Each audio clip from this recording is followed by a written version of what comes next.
Hello, friend. This is John Allen, pastor of the Crossroad Baptist Church here in Fall Branch. Just want to give you a quick thought and some encouragement tonight as we look into the Word of God. If you remember the story that's found in the Gospels of Jesus feeding the 5,000, you remember that there was a little lad who had brought 5 loaves and 2 fishes. If you remember the story, Andrew, one of the apostles, brought the lunch of the lad to Jesus. He had the people to sit down there on the shore, on the mountain, the hill off there, on the side of Sea of the Galilee. He has them sit down, and Jesus blesses the bread. He takes it, and he breaks it, and they feed a multitude of people from 5 loaves and 2 little fishes. Let me read to you a verse real quick from that passage found in John chapter 6. It says, "One of his disciples, Andrew, Simon Peter's brother, saith unto him, There is a lad here, which hath 5 barley loaves and 2 small fishes. But what are they among so many?" You know, I love this verse and I love this passage. Out of all the Gospels, John's account of the feeding of the 5,000 is certainly my favorite. But Andrew here asks the question, what are they among so many? Certainly, there are many, many people there. We know at least 5,000 men plus women and children. So at least anywhere from 7,500, maybe 10,000, maybe even 15,000 people there that Jesus fed, which is 5 loaves and 2 little fishes. But have you ever thought, where did the fish come from? Have you ever thought about and considered who baked the bread?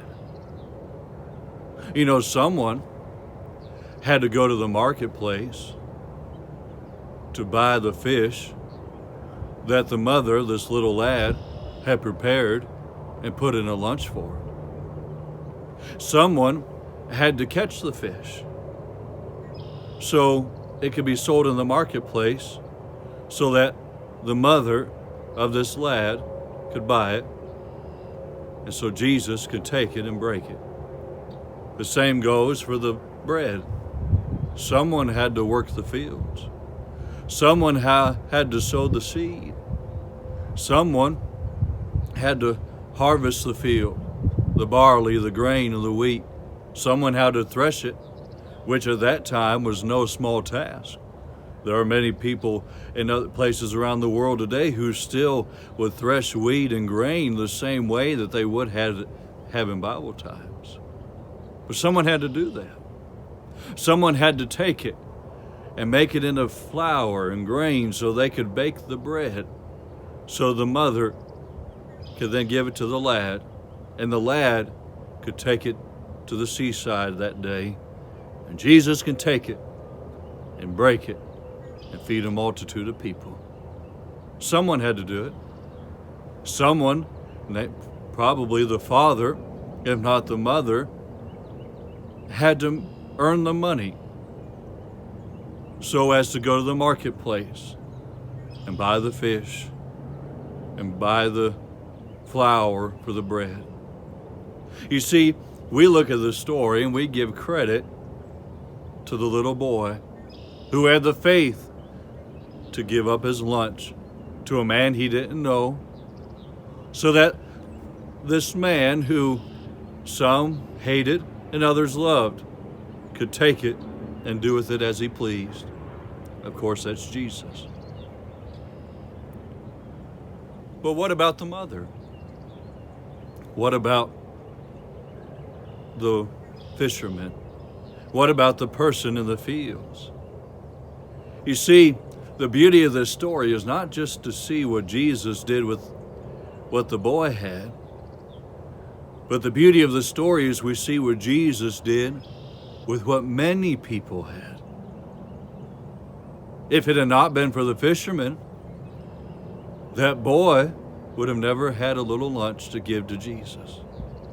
If it had not been for the man or the woman working in the field.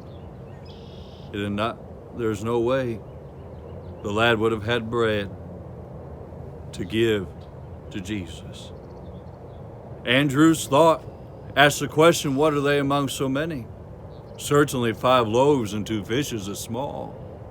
But look at the entire army of people that it took for 5 loaves and for 2 fishes. We do not think it's big, perhaps, but we see what Jesus will do with what many people have done. I don't know if you can hear right now through the audio, but there's a reason why I'm recording this video outside. Perhaps you can hear as I'm nearby the interstate. Perhaps you can hear the trucks and the cars that are driving by down the interstate right now as we speak. You see, there are many truck drivers on the road right now. They're taking goods from state to state. And we see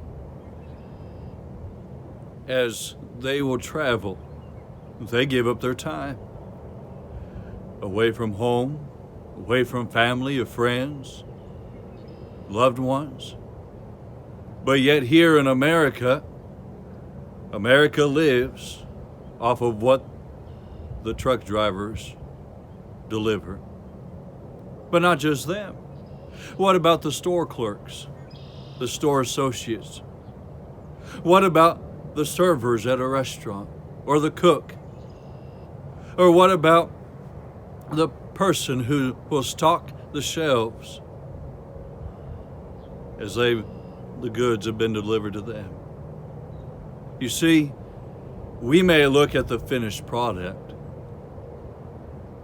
as we often do in the story of the feeding of the 5,000. But let us not forget the countless army of people who have worked hard and worked diligent while we're not even paying attention to provide for us, to make sure that the goods are there.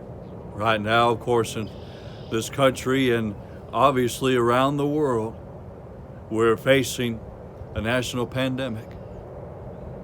But yet here in America, we see as truck drivers and store workers and many other people are working hard, long hours, just so the public can receive their goods, can have food to put on their table, to make sure that we're all well and safe. It's just as the mother. It's just as the fisherman.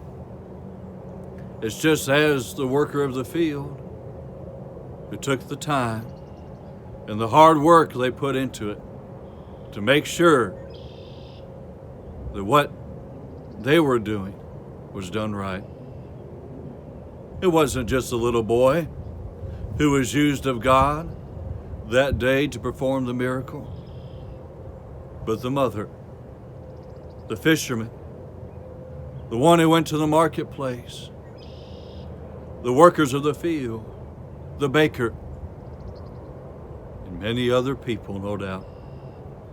You see, the story of the feeding of the 5,000 is not necessarily only a story that tells us what Jesus would do with that which the faithful person will give him, but rather the story of the feeding of the 5,000 is a story that tells us of what Jesus can do with what we do.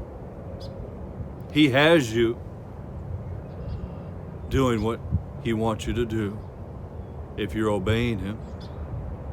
Truck driver, if that's what God has you to do, then do it to the best of your ability.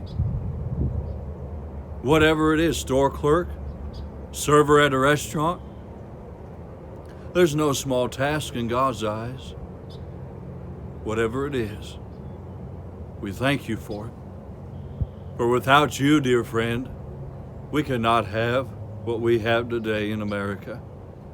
And not only America, we know there are many workers in other countries around the world and it's imported to us, and we're so grateful. And we thank you from the bottom of our hearts. But just remember